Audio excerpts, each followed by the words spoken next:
Sabi, Boss FLM, sabi mo, wala kang kinakatakutan na kahit sino. Miski NBI o senador, nilalabanan mo. Kay Pacquiao nga, takot ka Buhuling kayo ni Abel Pinon. Anong buhuling kayo ni Abel Pinon? Ba't naman ako matatakot? Ba't ako matatakot kay Pacquiao? Diba? Sino ba siya? Para katakutan ko. Pag kumakain na siya ng graba, doon na matatakot ako sa kanya. Bakit naman ako matatakot? Di ba? Yung utang mo kay Manny P, abangan mo mamaya. Ay, utang ko kay Manny P, aabangan ko mamaya. Iyuntog kita, gusto mo? Boss, ano masasabi mo sa interview ni Makagago kay may former Senator Pacquiao? Ano sasabihin ko? Wala. Wala naman akong problema sa kanila. Wala naman akong kinalaman sa mga buhay nila. Wala akong pakialam sa kanila. Sir FLM, may utang bang bilyon-bilyon si Sen MP? Kasi may video kang nabanggit about doon Sana masagot. Salamat po. Matagal na ho yan. Matagal na yan video. Matagal na yan. Ang nangyari dyan, sa akin yung mga dokumento, no?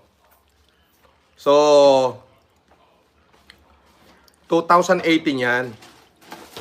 Pero ako, nabayaran na ho ako. Kumbaga, meron tao na humiram sa akin para sa kapunuan nung hiniram niya. Okay? Dumating na ho sa punto na nagkadimandahan. Hawak ko yung mga papel. Pero, ako nabayaran. Binayaran ako ng tao. Yun lang.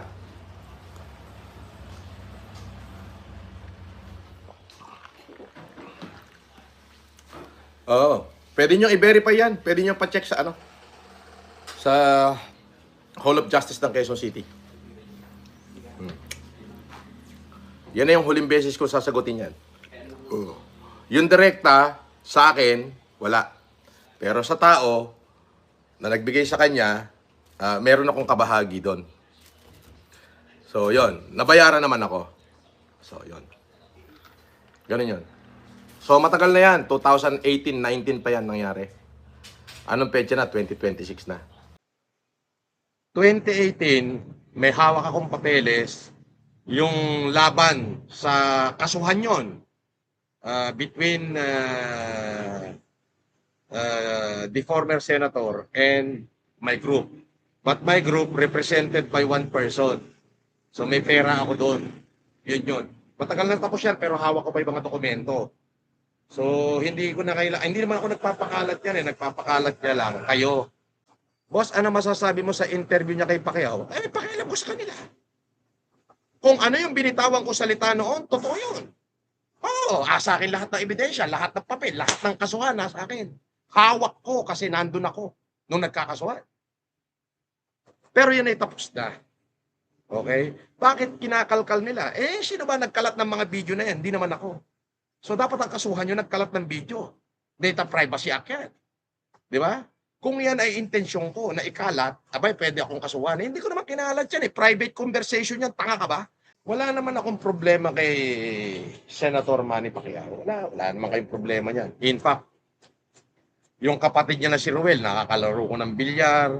Pag nagkikita kami, nagkakamayang kami at nagyayakapan pa paminsan-minsan.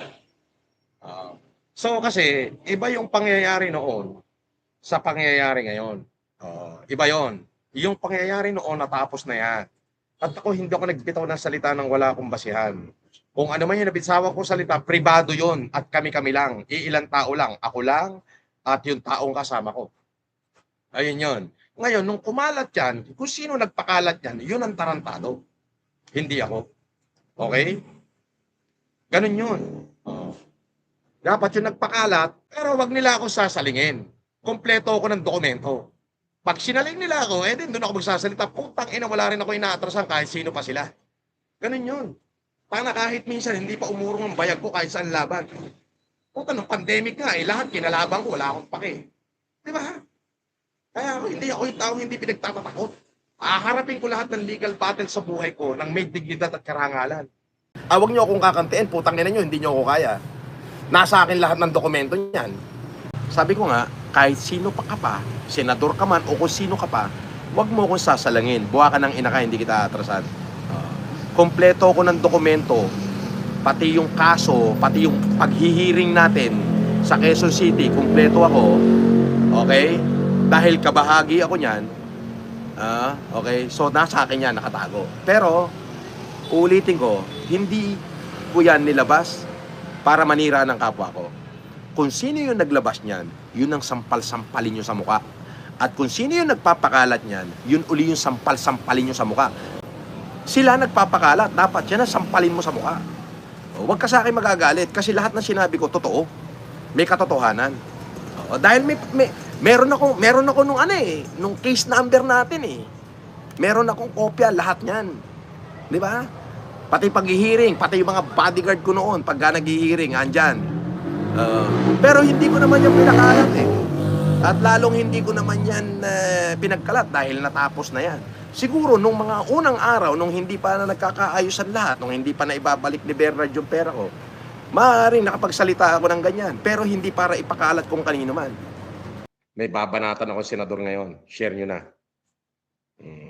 Inumpisahan nyo ako, eto na. Hihimayin natin ang mga sinabi ng upatin na yan. Sige. Sinabi ko naman sa inyo, may saltik din ako eh. Putang ina, hindi pa isinisilang yung taong sisindak sa akin eh. Boss, kaya mo bang hamunin si Manny Pacquiao ng suntukan? Sabihin mo sa kanya, siya maghamon, darating ako. Sige. Wala ka mong gloves ha, kamakamao. Laban ako dyan. May liliwanagin lang ho ako. Ito maliwanag ho sa lahat. Ito talaga literal na sinasabi ko on my live broadcast. Unang-una, yun hong kapatid niya na naging gobernador at congressman, si Ruel, yun ay kahit papano masasabi nating kaibigan, nung hindi pa siya politiko, way back 2010, 2010 ho, that was 16 years ago, si Ruel ho, si governor, ay kalaro ko minsan ng tong-it, kalaro ko ng bilyar. Pag nagkikita ho kami sa Maynila, recently nagkita kami sa Resort World, kami nagkamay at nagyakapan pa bilang brothers. Kaibigan ko po yan. Unang-una, wala ho akong pinakalat sa channel ko na masamang balita with regards to the former Senator Manny Pacquiao. Sa totoo lang, hindi pa ho kami nagkita ng personal niya. Opo. Pero yung kanyang pamilya, ate niya, minsan yung tatay niya, minsan nakakasama ko sa sabungan because I stay in General Santos. Nagkaroon ako ng girlfriend dyan somehow in 2010 up to 2015. So pumupunta ako sa bahay nila Ruel, naglalaro kami ng bilyar, ni Governor. Minsan naman nagtotong-it kami. Casual friend. So wala naman hong problema sa akin si Manny until such time na nung somehow in 2018, nung nagkaroon ng Pacquiao-Matisi fight, eto, pakinggan niyo mabuti. Ako'y sawa na ako eh. Ako'y napapagod na eh. Paulit-ulit na yan eh. Nagkaroon ng Pacquiao-Matisi fight at si Senator Manny Pacquiao, during that time, ang nag-promote ng sarili niyang laban sa Malaysia, sa Kuala Lumpur. Okay? Bakit ko ito nasasabi ng diretso? I am involved. Okay? I have a business partner noong mga panahon na yon, Bernard Chong. Yes. So, indirect, wala akong indirect na ugnayan kay Senator Manny. Pero kay Bernard, close friend kami nung panahon na yon bago kami naging magkaaway ngayon. Yes. At eto, magsasabi ako ng katotohanan dito. Hindi ho ako naninira kasi napapagod. Sa madalit sabi, may pagkakataon na nag-promote si Senator Manny ng sarili niyang laban, yung Pacquiao-Matisi fight. And there is a big money amount involved. Hindi na ako magsasalita. Doon na lang, big money amount involved. And my friend told me, pwede ba pahiram muna ako pare ng ganitong amount? Idadagdag ko lang para ipairam kay Senator. So yun yung pangyayari. Lumipas ang 2019, hinihingi ko na yung pera ko, parang may problema yata. Parang something nalugi yata yung laban ni Senator Manny sa Kuala Lumpur. Something like that. Parang ganun lang. Ito, vocal ako, hindi ito paninira, yung pangyayari lang. Hanggang sa dumating, umabot sa korte yung usapan. At lagi akong kasama kasi ako pa at abogado ko ang nag-lay down ng card. Kaya lang, hindi ako involved sa kasuhan, gawa ng wala akong first-hand information doon sa problema nila. Pero, doon sa problema nila, may kabahagi akong pera. Alam naman natin lahat kung gano'ng karami pera ko 2018 up to 2020 hanggang bago ako nakulong. So wala na akong question dyan. Yung ibinigay ko sa Pilipinas, bilyon. Oh, yung bigas na halos 3 buwan. Ako lang, araw-araw, 3 truck, 4 na truck na bigas. Plus kalabasa, bilangin nyo na lang yun. So hindi naman ho question yon. Siguro, may mga nasabi ako privately. Dahil nga, syempre, galit ako. Tapos nakita ko pa yung cheque. Nakita ko pa mismo yung sulat ni Senator with tatak pa ng Senate yun, doon sa kaibigan ko. Pero sa akin, wala siyang indirect. Pero kung meron akong nasabi privately, hindi ko yan intensyon na pakalatin. Dapat ho yung nagkakalat, yan ang kasuhan nyo. Okay? Somehow in March 2019, March 2019, nagkatapusan na ng areglo. Naputol na yung kaso. Pero yung papeles, senator. Manny, hindi ka na pala senator, parehas tayong talunan. Okay. Manny, pwede mong pakuha kay Boknoy yung papeles. At alam ni Boknoy yan, at alam ni Jay Lubas yan, kung ano yung kinukwento ko na to. Bakit? Andun ako. Ang unang-unang abogadong pinadala mo doon sa hearing, si Attorney Salatandre. Yan. So ito lang, kaya ako to sinasabi. Bahala na kayong makinig kung saan ko sinimulan yung kwento. Lahat na sinabi ko, totoo. Maaaring nasabi ko yun, may nasabi akong pangit about regarding sa utang. But it is 8 years ago. March, kung hindi ako nagkakamali, March of 2019, April, tapos ang kaso. Nagkasundo. Pumunta sa akin si Bernard, Tol, areglado na. Ito pa binalik niya yung pera ko. Yung sa akin, ibinalik ni Bernard. Sabi ko, tapos na ba? Opo, tapos na. At ang abogadong gumawa niyan ay yung abogado ko mismo, personal ko, ninong ko, si Attorney Florencio Anchubas. Yes. Because, Senator, I was there. Kung may nasabi akong bagay, but it is not intended to be public. Private lang kaming nag-uusap. Natural, magalit ako kasi may involved akong pera eh. Di ba? Pero ito ay indirect. Di ba? Yun lang. Pero hindi ko yan in-intention para isa publiko yan. Kahit pakalkal mo ang channel ko, never kong sinabi yan sa channel ko. Never kong sinabi yan sa kahit anong vlog ko. Private, maaari noon. And then 2020, nakulong na ako, kalalaya ko lang hanggang ngayon. Kailan lang ako lumaya. So 8 taon na yan, kung may nasabi ko yan, it is not intended to be public. Roel, ikaw na bahala magsabi kay Manny mo Yung mga nagpunta sa kanya ng mga sulsol, sila ang nagpapakalat niyan. Dapat sila ang kasuhan nila. Okay? At hindi nyo ako makakasuhan dyan. Unang-una, private yan. At hindi ko yan binidyohan. Sila ang nag-video niyan. So, it is not my intention to publicize. Kaya, Senator, former champ. Hindi ka naman senador na eh. Talunan tayong parehas. Okay? Parehas tayong talo. Okay? So, I could not tell you you are a senator. I can call you champ. Champ. Ruel, pakisabi na lang kay Manny mo na at minsan, hindi ko yan sinapubliko. Although sana, nung nagsampa ng kaso kami, ay sana magpapapress na ako. Pero hindi ko ginawa. Bakit? Because of friendship that I have with your brother Ruel. He's been a friend of me since 2013, 12. Ganon. Mahabang panahon na. So, yon. Hindi ko yun sinapubliko. Di ba? Sasabihin ko, maaaring nasabi ko yan privately kasi involved ako at galit ako. Pero nung natapos na, tapos na. March 2019 tapos na yung kaso. Parang nagbayad naman, tapos kumontrata yata sa Mobile Legend. Kasi sinasabi sa akin at nagkaroon ng karakter na pakito. So doon na-complete na yung payment. Yung full payment.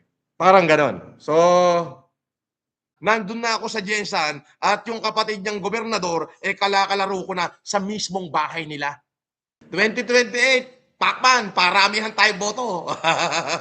Dadaling kita, dalin mo ako.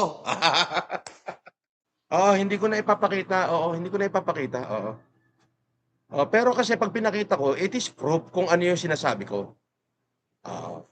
Pero since wala naman sinabing pangit sa akin si MP, re-respetuhin natin siya. Ulitin ko again. Roel, kung mapapanood mo to, bahala ka na kay Manoy mo. Yan ay nasabi ko 9 years ago nung kasalukuyang kami ay nagpupunta sa korte. Oo. Para maniwala ka, nakilala ko nga si Attorney Salatandre doon. So, yun yun. Involved ako. Naibalik naman sa akin. Pero nung nasabi ko yan, nung kasalukuyan na nagpupunta kami sa Quezon City sa Hall of Justice. Pero hindi para ipagkalat yan. Kumbaga may kausap ako, may nag-video tarantado na naging basher ko ngayon. Manny, pag gusto mo akong makausap ng personal, o gusto mo akong tawagan, tingin mo na lang kay Ruel, kay Gob, yung number ko.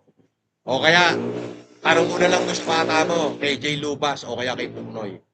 Ayun. Yun lang. Good luck. Ngayon, ganito po, may hawak akong dokumento rito. Yun yung proof ng kung saan nagsimula lahat. Ito ho ay galing ho ito sa Hall of Justice, yung kasuhan. Pag-iisipan ko, tatanungin ko muna yung abogado ko kung pwede ko ilabas. Malalaman nyo ho yan mamaya sa live ko, sa hapon, mga banda alas 5. Okay? Boss, bakit sabi ni MP na katiting lang yung tapang mo kumpara sa kanya, tsaka wag daw yung pamilya niya idamay mo? Totoo bang may sinabi ka kay Mami D? Mayroong gumamit ng pangalan ni Pacquiao, hindi ko lang matandaan sa mga live ko. Ang nakalagay, Manny Pacquiao. May check pa. Hindi naman natin alam kung siya yon. Ang nakalagay doon sa message na binasa ko, kung hindi ako nagkakamali, pinutol nila yon. Mahaba yun eh. Ang nakalagay doon sa message, sabi niya, "Oy, Peking Marcos, paano man titirahin ni Pacifico ang nanay mo, duling ang nanay mo." Parang ganon yung nabasa ko. So, sumagot ako, Manny Pacquiao eh. Malay ko ba? Kasi nakikipag-interact ako sa supporter ko. Okay? Nakikipag-interact ako sa supporter ko eh. So, malay ko kung siya yun. Alam mo ko sabi niya, paano naman papatulan ni Pacifico ang nanay mo, duling ang nanay mo? Nanay ko na yung dinamay. Ano sa tingin mo sa akin? Hindi ako gaganti. Diba? Pero hindi ko alam kung kailan pa yun nangyari. Ano sabi ko? Di kung duling ang nanay ko, ano naman ang nanay mo? Yon. That's it. That's the way it is. Anak siya, nasaktan siya, anak din ako, nasaktan din ako, syempre gagante ko. Malay ko ba kung siya yun? Diba? Interaction lang yun. O, diba? At meron talagang original na post, original na comment na ganon. Yun. Syempre, hindi nyo pararating kay Pacquiao to sinabi ko, di sasabihin ko ulit. Yun lang yun. Nothing personal. That's it. Sinabihan mong duling ang nanay ko, di sinabihan kitang baluga ang nanay mo. Ganun lang kasimple yun. Nothing personal. Syempre, kung meron siyang dapat sisihin, yan yung mga troll. Nag-comment dito, nakalagay na pangalan, ginamit, Manny Pacquiao. Di ba, may check pa nga eh. Ang sabi, paano papatulan ni Pacifico Marcos ang nanay mo? Duling ang nanay mo. Bilang anak, ano yung gaganti ko? Kung duling ang nanay ko, ano naman ang nanay mo? Baluga. Di ba? Yun. Yun yung pangyayari. Dapat malaman nyo ang puno at dulo. Diba? Kung bakit yun nasabi. Ngayon, kung sino man yung gumawa at gumamit sa pangalan ni Manny Pacquiao para matrigger ako, di siya may problema. Dapat yun ang hanapin ni Manny. At yun ang maupakan ni Manny. Micaela Mitch, ayan. Sabi ni Micaela Mitch, yung mga nagko-comment na nagpo-provoke lang, mga yan, para magalit si Manny sa'yo, sir, wag nang sagutin ang mga comment ng mga basher. Sinagot ko lang kung bakit ko nasabi yung bagay na yon. Kasi may nag-comment na nakalagay, Manny Pacquiao, pangalan. Sabi niya, paano naman papatulan ni Pacifico ang nanay mo? Eh, duling ang nanay mo. Parang gano'n. Eh, parang sumagot yata ako ng interaction kasi yun eh. Sumagot ako ng, kung duling ang nanay ko, ano naman ang nanay mo? Baluga. Gano'n. But that's nothing personal. It's only an interaction. Oh, patay na naman kayo, makagago, nagkakalat kayo ng fake news. Patay kayo, totas kayo. Kayo ang papa-plot twist. Yung mga supporter ko, katulad nga nung sinabi ko, the MP issue is finished.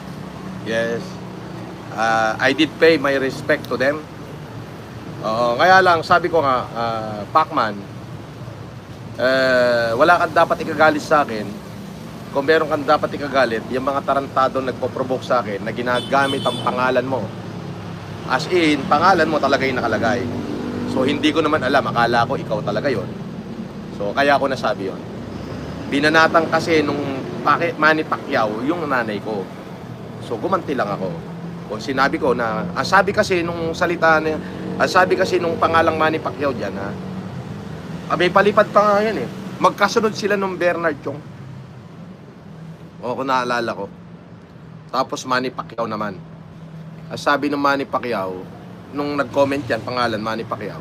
And then I realized, bali, kaso, alam mo na, biglaan, nakapagsumagot na ako. Paano papatulan ni Pacifico Marcos ang nanay mo? Duling ang nanay mo. So, nabigla ako. Bumuelta ako. Kung duling ang nanay ko, ano naman ang nanay mo? Baluga. Parang ganon. So, it is an interaction, Manny, to the comment section. Which is, I don't know if it is you or if it is not. If it is not you, and then, I beg your pardon. Ngayon, kung ikaw yon, abay maninindigan ako doon sa sinabi ko. Di ba? Buti na lang, hindi ka nagsabi ng pangit. Kung nakapagsabi ka ng pangit, alam mo naman yung bunganga ko. Wala ako sinasanto. Ganun yun. Boss, suntukan daw kayo ni Manny Pacquiao. Payag ako dyan. Walang glove. FLM, kailan kayo magsusuntukan ni Pacquiao? Tanong mo sa kanya. Boss, paano kung hamunin ka ni Manny Pacquiao? Papalagan mo ba siya? Bakit ang hindi? Di ba, ganun lang yun. Basta hindi tayo mauna. Okay? Sabi, Manny Pacquiao updates. Picture ako nga to. Pa-shoutout daw, boss, sa huling pagkakataon. Ayan, shoutout. Manny, may gumagamit na naman ang pangalan mo. Ayan, mamaya, magsasalita na naman ng pangit yan. Wala ka talagang maaasahan sa akin. Kapag pangit ang sinabi nito, bobobayin ko to.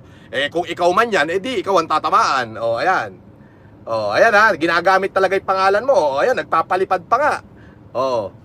Kaya maaaring nasabi ko yung pangit na yun kasi naman, ang pangit na sinabi nun, nung pangalang Manny Pacquiao, ang pangit na sinabi sa aking ina. Gumanti lang ako. Yun lang yun. Ayan ang proof ha, pinicturean ko. Baka sabihin mo, gawa-gawang kwento.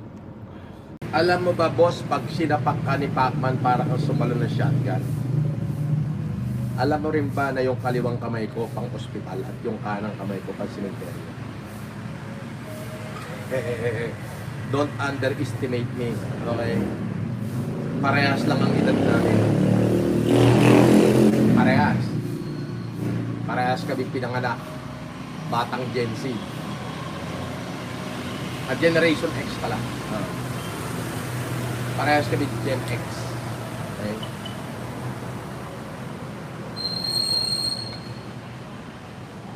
FLM, anong gagawin mo kapag in-uppercut ka ni Manny? Iilag. Yun lang. Hindi ka na daw kakasuhan ni Manny Pacquiao basta pasuntok lang daw sa tagiliran na isa. Bakit naman niya ako kakasuhan? Anong kasalanan? Bakit niya ako kakasuhan?